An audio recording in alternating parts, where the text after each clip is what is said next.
नमस्कार दोस्तों, मेरा नाम है डॉक्टर ब्रह्म प्रकाश। मैं एक चेस्ट फिजिशियन हूँ और जबलपुर शहर में प्रैक्टिस करता हूँ। आज हम बात करते हैं रेस्पिरेटरी एलर्जीज़ के बारे में। एलर्जीज़ होती क्या है? एलर्जी एक्चुअली शरीर की खुद की एक प्रतिक्रिया होती है। इम्यून सिस्टम थोड़ा सा स्ट्रेंज बिहेव करता है। हमारा जो इम्यूनिटी होती है वो थोड़ी सी स्ट्रेंज बिहेव करती है। जब वो कुछ सब्सटेंसेस, कुछ पदार्थों के संपर्क में आती है तो कुछ अलग तरह का रिस्पॉन्स दिखाती है, जिसके कारण पेशेंट्स को सिम्टम्स आने लगते हैं। तो एलर्जी जो होती है वो यूजुअली ऐसे सब्सटेंसेस से होती है जो दूसरे लोगों में नहीं कुछ करती है। आमतौर पे वो चीज़ें कुछ नहीं करती, जैसे पोलन्स हैं, पराग है, फूलों के कण से पराग जो निकलते हैं, कई लोग उसके लिए एलर्जिक होते हैं। पराग से एलर्जी हो सकती है। कई लोगों को कुछ छोटे छोटे धूल के पार्ट, जैसे कि धूल में मिली हुई इंसेक्ट्स इत्यादि के एक्सक्रीटा, कपड़ों के फाइबर्स, किसी किसी को एलर्जी हो सकती है कॉटन से, किसी को एलर्जी हो सकती है सिल्क से। कई लोगों को एलर्जी हो सकती है एनिमल डेंडर से या रोमों से, जैसे कुत्ते बिल्ली वगैरह हैं, उनके जो बाल झड़ते हैं, बारीक बारीक रोएं झड़ते हैं, उनसे भी एलर्जी हो सकती है। ह्यूमन डेंडर, जो ह्यूमन डेड स्किन्स हैं जो निकलते हैं, ह्यूमन रोएं जो निकलते हैं, उनसे भी एलर्जी हो सकती है। तो ये एक्चुअली में तो नॉर्मल पदार्थ है, आसपास पाए जाते हैं एनवायरनमेंट में, लेकिन जो पर्सन एलर्जिक है तो उनमें यही जब पदार्थ संपर्क में आते हैं तो उसका इम्यून सिस्टम उसको दुश्मन मान के उसके अगेंस्ट कुछ प्रतिक्रिया देता है, और उस प्रतिक्रिया का नतीजा ये होता है कि वहाँ पे सिम्टम्स आने लगते हैं। तो एलर्जीज अलग अलग तरह की हो सकती हैं। यदि स्किन में कांटेक्ट से कुछ आ रहा है तो स्किन एलर्जीज हो सकती हैं। रेस्पिरेटरी ट्रैक्ट में अगर कुछ एलर्जिक सब्सटेंस हो रहा है तो रेस्पिरेटरी एलर्जीज हो सकती हैं। तो जो रेस्पिरेटरी एलर्जीज है, रेस्पिरेटरी एलर्जीज के बारे में हम ये जानते हैं कि रेस्पिरेटरी एलर्जी रेस्पिरेटरी ट्रैक्ट यानी सांस लेने वाला जो रास्ता होता है, जहाँ से सांस जाती है। तो सांस शुरू कहाँ से होती है? सांस शुरू होती है नाक से। अब जब हम रेस्पिरेटरी सिस्टम में सांस लेना शुरू करते हैं तो नाक के रास्ते सांस अंदर जाती है, गले में पहुंचती है, गले से होते हुए दोनों फेफड़ों में पहुंचती है, दोनों फेफड़ों में विंड पाइप्स के जरिए जाके लास्ट तक जाती है, जहाँ से सांस का जो काम है ऑक्सीजन का और कार्बन डाइऑक्साइड का एक्सचेंज होना वो होता है। तो रेस्पिरेटरी ट्रैक्ट जो है नाक से लेकर लंग्स तक एक्सटेंड कर सकता है।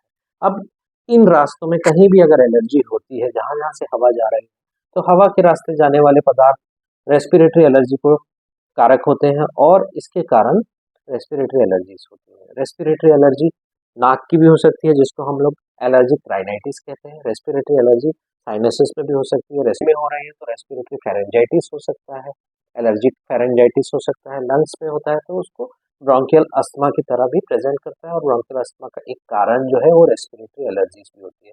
तो ये नाक से लेकर लंग्स तक हो सकता है। और ये देखा गया है कि अगर किसी को शुरुआत में नेजल एलर्जी है, नाक की एलर्जी है, तो धीरे धीरे वो एलर्जी अगर वो ट्रीटमेंट नहीं लेता है तो वो प्रोग्रेस करते करते लंग्स तक पहुंच जाती है। तो इस प्रोसेस को एक जनरल टर्मिनोलॉजी में रेस्पिरेटरी मार्च कहा जाता है। मार्च, ये मार्च का महीना नहीं, मार्च का मतलब होता है जो सिपाही होते हैं, आपने देखा होगा सिपाही लोग जो परेड करते हैं, left right left right left, वो मार्च कहलाता है। मार्च मतलब आगे बढ़ना, एक सिस्टमेटिक तरीके से आगे बढ़ना। तो रेस्पिरेटरी मार्च मतलब रेस्पिरेटरी एलर्जी जो है वो आगे बढ़ती है, नाक से आगे जाएगी, गले में, गले से आगे जाएगी लंग। इनिशियल स्टेज पे जब भी मार्च शुरू हुआ, जब भी जाए एलर्जी होनी शुरू की, वैसी स्टेज पे अगर हम उसको रोक सकते हैं तो वो आगे नहीं बढ़ती, और वो फिर जो परमानेंट उसके डैमेज हो सकते हैं वो नहीं करती। उसको रोकने से पहले आइए जानते हैं कि रेस्पिरेटरी एलर्जीज के सिम्टम क्या क्या हो सकते हैं। एलर्जिक राइनाइटिस के सिम्टम्स होते हैं खूब सारी छींकें आना, sneezing, excessive sneezing, frequent cold like symptoms, जैसे कोल्ड में होता है नाक बहती है, नाक बंद हो जाती है, ये ऐसा सिम्टम पेशेंट को बार बार होता है, हर रोज होता है। कोल्ड लाइक सिम्टम्स होने से, नाक ब्लॉक होने से हेडेक्स हो सकते हैं, आंख के आसपास इचिंग वाली सेंसेशन हो सकती है एलर्जी होने से। तो ये सारे जो है एलर्जिक राइनाइटिस के सिम्टम्स हो सकते हैं। कुछ लोगों को ये सिम्टम्स ऑफ एंड ऑन होते हैं, इंटरमिटेंट होते हैं। कुछ लोगों को ये सीजनल सिम्टम्स होते हैं, कुछ एक खास सीजन में होते हैं। जो लोग एलर्जिक होते हैं पोलन से, अब हम ये सब जानते हैं कि अलग अलग वृक्ष जो है, अलग अलग पेड़ जो है वो अलग अलग सीजन में फूल देते हैं। किसी का फूल किसी महीने में आता है, किसी वृक्ष का फूल किसी महीने में आता है। तो उसके कारण होने वाले जो पराग होते हैं, पराग भी अलग अलग सीजन में हवा में रिलीज होते हैं, तो जिससे जो एलर्जिक है उसको उस सीजन में सिम्टम्स होते हैं। कुछ ऐसे होते हैं जिसमें एलर्जन सारा साल मौजूद होता है, तो ऐसे लोगों को पेरिनियल सिम्टम्स यानी पूरे साल भर रहने वाले सिम्टम्स हो सकते हैं। तो ये पेरिनियल एलर्जिक राइनाइटिस कहलाता है। अब बात करते हैं अगर श्वास की एलर्जी हो, मतलब रेस्पिरेटरी ट्रैक्ट के नीचे और पार्ट की एलर्जी हो, तो उसको क्या कहते हैं? उसको कहते हैं ब्रोंकियल अस्थमा। ब्रोंकियल अस्थमा अलग अलग कारणों से हो सकता है, जिसमें एक रेस्पिरेटरी एलर्जी भी एक कारण है। तो रेस्पिरेटरी एलर्जी जब सांस के रास्ते में होती है, तो पेशेंट का जो श्वास नली है वो नैरो हो जाती है, सिकुड़ जाती है, जिसके कारण अस्थमा के सिम्टम्स आने लगते हैं। पेशेंट को सांस लेने में तकलीफ होती है, चेस्ट टाइटनेस का एहसास होता है, चेस्ट में से एक सीटी जैसी व्हीजिंग साउंड जिसे कहते हैं, सीटी जैसी आवाज़ें आने लगती है सांस लेने पे, और पेशेंट को ऐसा लगता है कि बहुत तेज खांसी आ रही है, सूखी खांसी रहती है। तो ये सारे सिम्टम्स रेस्पिरेटरी एलर्जी में ब्रोंकियल अस्थमा के हैं। रेस्पिरेटरी एलर्जी के लिए क्या किया जाता है, डायग्नोसिस कैसे होता है, आइए इस पे बात करते हैं। जब एक पेशेंट आता है तो डायग्नोसिस का सबसे अहम पार्ट होता है पेशेंट की हिस्ट्री लेना। पेशेंट को बिठा के उससे बिल्कुल डिटेल एक हिस्ट्री ऑब्टेन की जाती है कि आपको सिम्टम्स कब से हैं, क्या क्या सिम्टम्स हो रहे हैं, सिम्टम्स किस सीजन में बढ़ते हैं, दिन प्रतिदिन के सिम्टम्स क्या हैं, ट्रिगर्स क्या हैं, क्या चीज़ से हो रही है, ये आइडेंटिफाई करने की कोशिश की जाती है। पेशेंट कहाँ रहता है जब उसको सिम्टम्स होते हैं। कुछ पेशेंट्स होते हैं जब वो एक शहर में है तब उनको सिम्टम्स है, जब वो कहीं दूसरे शहर घूमने गए हैं तब सिम्टम्स नहीं है। तो ये सारी चीज़ें नोट की जाती हैं कि किस तरह से, ताकि हिस्ट्री से हम ये थोड़ा सा एक आइडिया ले सकें कि पेशेंट को कौन से सीजन में सिम्टम्स हैं, किस चीज़ों से वो एलर्जिक हो पा रहा है।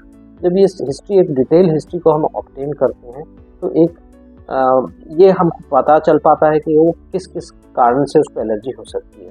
फिर दूसरा स्टेप होता है एलर्जी स्किन। एक होता है स्किन प्रिक टेस्ट, एक होता है ब्लड से एलर्जी पता करना।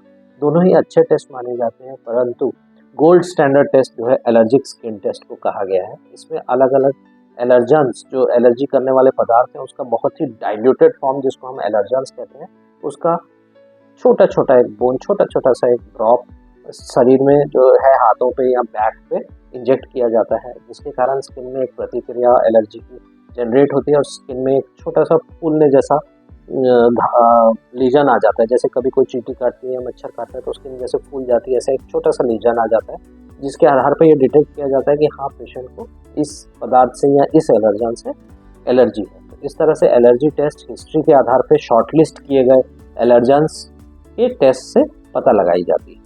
जब एलर्जन का पता लग जाता है कि किस चीज़ से एलर्जी है, तो उस एलर्जी का कितना सीवियर रिएक्शन था ये भी पता लग जाता है। यूजुअली होता क्या है कि जो सबसे ज़्यादा एलर्जी करने वाले पदार्थ होते हैं, किसी को किसी चीज़ से होती है, किसी किसी चीज़ से होती है। यदि एलर्जेंस जो एलर्जी कर रहे हैं कुछ कम है, 3, 4, 5 है, तो उनकी एक इम्यूनोथेरेपी प्लान की जा सकती है। अगर बहुत सारी चीज़ों से एलर्जी आती है तो इम्यूनोथेरेपी भी बहुत ज़्यादा सक्सेसफुल नहीं हो सकती। तो आइए अब हम बात करते हैं इम्यूनोथेरेपी की। इम्यूनोथेरेपी में जो एलर्जी स्किन टेस्ट हमने किया या ब्लड टेस्ट किया, उसमें जिस जिस पदार्थ से एलर्जी आई, उसके आधार पे उसका एक बहुत ही डाइल्यूटेड एलर्जन का फॉर्म बनाया जाता है, बिल्कुल डाइल्यूटेड फॉर्म में, और ग्रेजुअली पेशेंट्स का वो जो डाइल्यूशन है वो इंक्रीज करते हुए उसको डोज दी जाती है। तो इम्यूनोथेरेपी भी दो तरह की आती है, इंजेक्शन वाली भी होती है जिसमें फ्रीक्वेंट इंजेक्शंस लगाए जाते हैं एलर्जेंस के, डिफरेंट डाइल्यूशंस के, प्रोग्रेसिवली इंक्रीजिंग डाइल्यूशंस के, या फिर एक सबलिंगुअल इम्यूनोथेरेपी भी आती है जिसे ड्रॉप्स के फॉर्मेट में जीभ के नीचे पेशेंट लेता है। तो ये इम्यूनोथेरेपी की प्रिस्क्राइब ड्यूरेशन होती है। यूजुअली इम्यूनोथेरेपी काफ़ी लॉन्ग टर्म के लिए दी जाती है, 1 दिन, 2 दिन, महीना, 2 महीना में बहुत ज़्यादा उसका असर समझ में नहीं आता। तो जो एलर्जिक इम्यूनोथेरेपी है थोड़ी प्रोलॉन्ग ट्रीटमेंट होता है। धीरे धीरे धीरे बॉडी जो है उन एलर्जिक पदार्थों के लिए डिसेंसिटाइज हो जाती है। मतलब पहले वो जो पदार्थ जब अंदर जा रहा था, रेस्पिरेटरी ट्रैक्ट में घुस रहा था, तो एलर्जन को शत्रु मानते हुए हमारा इम्यून सिस्टम उसके ऊपर हमला कर रहा था। तो धीरे धीरे उस इम्यून सिस्टम को उस एलर्जन को शत्रु ना मानने की, एक भूलने की ये थेरेपी होती है, ताकि इम्यून सिस्टम उसको शत्रु ना माने और उसको भूल जाए कि नहीं, ये हमारा शत्रु नहीं। तो वो पदार्थ के संपर्क में भी आएगा तो वो उसके अगेंस्ट एकदम से हमला लॉन्च नहीं करेगा, जिसके कारण सिम्टम्स नहीं होंगे। तो इम्यूनोथेरेपी देने से धीरे धीरे बॉडी डिसेंसिटाइज हो जाती है, और अगर एलर्जन की एंट्री भी होती है आगे चल के, तो फिर वो इम्यून सिस्टम उसके अगेंस्ट रिएक्शन नहीं देता, तो कोई प्रतिक्रिया नहीं होती, तो कोई केमिकल्स रिलीज नहीं होती, कोई इन्फ्लेमेटरी केमिकल्स का रिसाव नहीं होता बॉडी में। जब केमिकल्स का रिसाव नहीं होता तो एलर्जी के लक्षण है वो भी नहीं जनरेट होते। तो इम्यूनोथेरेपी इस तरह से काम करती है, जो कि एक लंबा थेरेपी ट्रीटमेंट है, परंतु एक पेशेंट को उम्मीद देती है कि उसकी एलर्जी जड़ से खत्म हो सकती है। हमारी प्रैक्टिस में हम लोग देखते हैं कि पेशेंट का यही सवाल होता है कि अगर सर ये मेरी जो एलर्जी है ख़त्म हो सकती है कि नहीं हो सकती, तो उसका जवाब है हाँ, हो सकती है। लंबी प्रक्रिया है, टाइम से डिसिप्लिन से लेना पड़ेगा, लेकिन एलर्जी समस्या खत्म हो सकती है। अच्छे चांस रहेंगे कि अगर एलर्जी स्किन टेस्टिंग में कम सब्सटेंसेस की एलर्जी, क्योंकि इम्यूनोथेरेपी जो है वो बहुत ज़्यादा आइटम्स को मिला के कॉकटेल बना के नहीं हो सकती। 3-4 पदार्थ हैं तो उसके लिए अच्छी इम्यूनोथेरेपी डिज़ाइन हो सकती है, लेकिन अगर किसी को ज़्यादा सब्सटेंसेस की एलर्जी आई तो आप किस किस का एंटी एलर्जन ट्रीटमेंट दोगे या डिसेंसिटाइज करोगे?